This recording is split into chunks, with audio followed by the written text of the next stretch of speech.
a phone call I had. When I got the subpoena, I've never seen anything like it. And I was supposed to go to a men's Bible group at a church west of Madison. After I got it, and I went to the parking lot. And there's some people that work for state government there. I'm looking at this thing. I called a mentor of mine who was flown out of Vietnam, injured 3 times, and of course back to America to a hospital. That can only happen, by the way, if you volunteer to go back twice after you were hospitalized. A great patriot advisor, mentor who knows a ton about this. So he had much more experience, and he paid me my favorite compliment to date on this whole thing, which is he said, well, I'm sorry this is happening, but since it is happening, I'm glad you're in it. Because we've been working together for 5 or 6 years. So then I sent my attorney and by the way, when I said earlier the only tough decision I made was the one to go all in defending John Doe, all the rest of this, there was no difficult decision for me. And by the way, nobody had anything close to my, my ability, flexibility, connections to do this fight. Nobody did. So I evaluated, looked at the people, looked at the situation. I did not do something, in my opinion, that was particularly gutsy or courageous in this. I don't believe I did. I think I just tried to do the right thing step by step. I had connections. I knew people. I have worked political cases before. I had a lot of experience. I understood that you don't let law firms run a complex political fight. By the way, the firms don't run it. They're a component. So I just had a lot of experience. I'd helped get a few people off the hook on political fights. So. So to capture to my great lawyer, who I was on the phone with again yesterday, because I'll give you an update later, but Eddie Grime wrote our briefs on this, and I shot him an email after I got him the subpoena, and I said, Eddie, I think you're going to have a difficult client in this case. I've got this 6-page subpoena, and I've already drafted a response. The problem is it's only 2 words long, and the second one is you. And I wrote, can you please turn this into legalese? And about 3 weeks later, we filed a 27-page motion to quash, and in the only time I've ever heard of in John Doe history in Wisconsin, the John Doe judge quashed the subpoenas and the warrants on January 10, 2014. I'm highlighting that because this case, it remains alive because of the stubborn persistence. And this is a judge my lawyers never saw. He saw our briefs. We never got to meet with him. John Doe judge is usually a tool of the prosecution who does whatever they ask. So this was stunned us. We were actually amazed that he quashed it. They have been fighting to revive it ever since, even though it was, as the Supreme Court wrote, without foundation in reason or law. So I filed a federal lawsuit. There will not be a test on this, by the way. I filed a federal lawsuit after threatening John Chisholm that if you do not apologize and shut this down within 3 weeks, 2 weeks, whatever, we are going to file a federal civil rights lawsuit. I did that, and in that suit, for the first time, we learned the Government Accountability Board was in the middle of this. They had lied to a state court and filed a brief as an independent third party. That's what they called themselves. When they planned this whole thing at their office. It was a hybrid between John Chisholm's office and Gab. We didn't know that until we sued, and we learned on April 15th, as it happens, of 2014, when they dropped 1,400 pages on us in the federal case, what they'd actually done. Well, when my lawyers in Kansas City saw that, they said, we should sue Gab. May, 1 month later, we sued Gab. That's the case 14. That's the case I just wrapped up in December.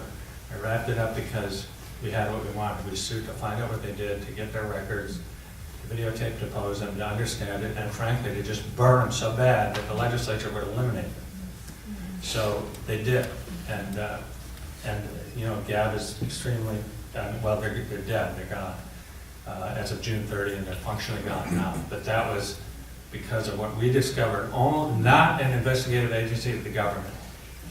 My privately funded lawsuit got 42,000 pages of discovery. We deposed 13 people. We got some of that wrapped into the court, some of it leaked out into the Wall Street Journal and exposed the darkness of what they were doing. Some things were circulated by other people than me among legislators, and the Republicans understood, had a pretty good idea of how dark it was. I frankly was amazed at how fast they got rid of Gab because my suit was still ongoing. So I settled it in December and earned the right to release almost the entirety of the documents, which I have yet to do because it was still figuring out how best to do those. Meanwhile, we won a federal injunction that May from Judge Randa, which should have prevailed. He shut the whole thing down in federal court. They went to the Seventh Circuit, they got it overturned on a ridiculously bad decision, but they misled the court, they got it overturned. So meanwhile, we're marching through the state Supreme Court. Last summer, we got the sweeping decision referred to here, where Justice Gableman wrote for the court that this investigation was conducted without foundation in reason or law. In a great phrase. That was July 16th. The other side attacked the decision instead of following the law that they're supposed to, publicly attack the decision.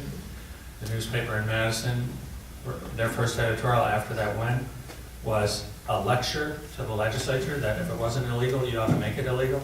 It didn't quote the decision, it didn't quote my lawyers, it quoted the losing special prosecutor. So the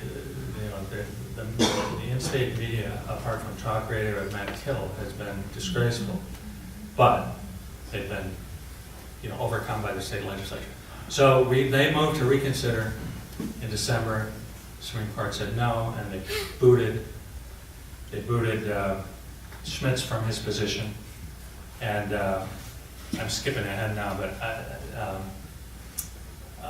but they invited the district attorneys to intervene in the case. And by the way, all this time, Chisholm's pretending, not my case, not my case. Well, his guys are writing briefs, going to meetings, running the show. Kennedy's saying, it's not ours, there's an independent. Well, Frank Schmitz is one guy, he doesn't understand the law. In an early phone call, told my lawyers that he is a neophyte at campaign finance law.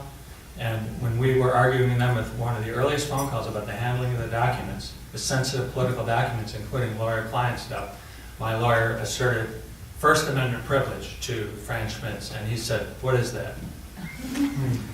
Never heard of that. That's what he said. So here we are today, and we just learned this week that, oh, by the way, so then the cover's off these guys. If they want to intervene, they have to intervene. So the two Republican district attorneys say, we don't want it.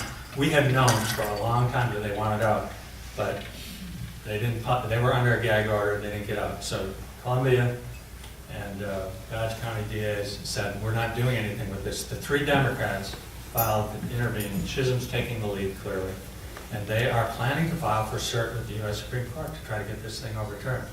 To top it all off, they have engaged a law firm that has $1.5 billion of annual revenue, and they have asked to have the secrecy order amended to allow an attorney from Pittsburgh and one from Los Angeles and one from San Francisco to view sealed documents in order to prepare and file a cert petition against us in the United States Supreme Court. That is with our state Supreme Court now. We have until Monday to file an opposition. We and most of the 8 unnamed movements, as we're called. My firm is primary drafter of a brief which will oppose that on Monday, and we are opposing the unsealing, and we are outlining a few other highly interesting facts about how outside of the law Chisholm is. Among other things, prosecutors in Wisconsin are not allowed to have free help, and they are not allowed to delegate their powers to private attorneys. It distorts judgment. Prosecutors are supposed to seek justice, and if you get a private party, their motives might be different. In this case, they have left-wing speech police advocate lawyers, and what we're tearing through, what we're getting through here is that there always were national ambitions behind this thing. We learned in my case that Kevin Kennedy is very good friends with Lois Lerner of the IRS. We know that John Chisholm asked Eric Holder's Justice Department for help in this case, which we believe was declined. And we know that the Brennan Center and Campaign Legal Center, which get money from George Soros, those are leading anti-free political speech organizations. They were involved in advising and this group. They were on conference calls with all of these attorneys as they shaped their amicus brief against me in my federal case. So this is a national play, and it is an attempt. In a way, we were guinea pigs for an experiment of enforcing non-written laws, right? The wishes about how political people communicate. And I had always thought, as a veteran political operative, that or player, or whatever it is I am.